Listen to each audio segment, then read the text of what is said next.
వ్యాప్తంగా ఈ రోజు ఉచిత బస్సు అయితే ప్రారంభమైంది. ముఖ్యమంత్రి గారి చేతుల మీదుగా కూడా ఈ రోజు నుంచి స్టార్ట్ చేశారు ఉచిత బస్సు. సో మహిళలందరూ ఫుల్ హ్యాపీగా ఉన్నారు. కూటమి ప్రభుత్వం వచ్చాక అనేక పథకాలు ఇస్తున్నారని చెప్పి కూడా మనతో ఎంపీ గారు చిన్ని గారు ఉన్నారు, మాట్లాడతాం.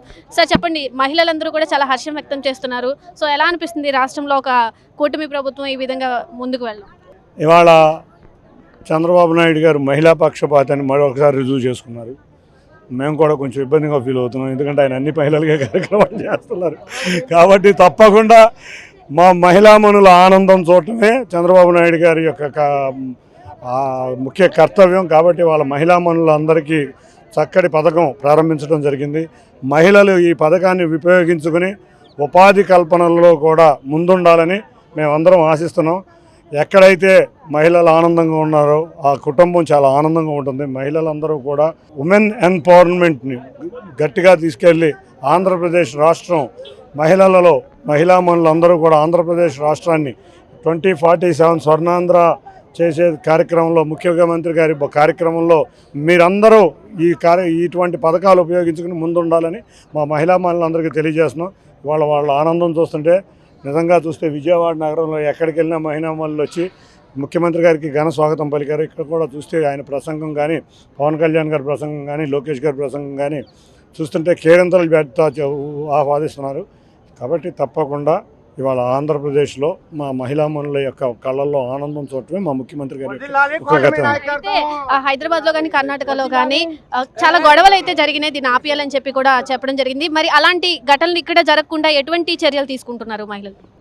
మీరు చూస్తే గౌరవ ముఖ్యమంత్రి చంద్రబాబు నాయుడు గారికి ఉన్న ఎక్స్పీరియన్స్ ఎవరికీ లేదు.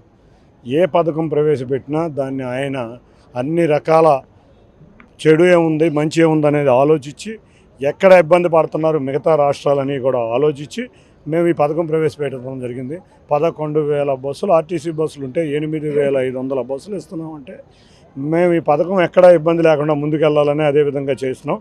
తప్పగా చంద్రబాబు గారు మిగతా రాష్ట్రాల్లో ఇబ్బందులు ఉన్నాయని మీరు అంటున్నారు, కానీ నాకైతే తెలీదు.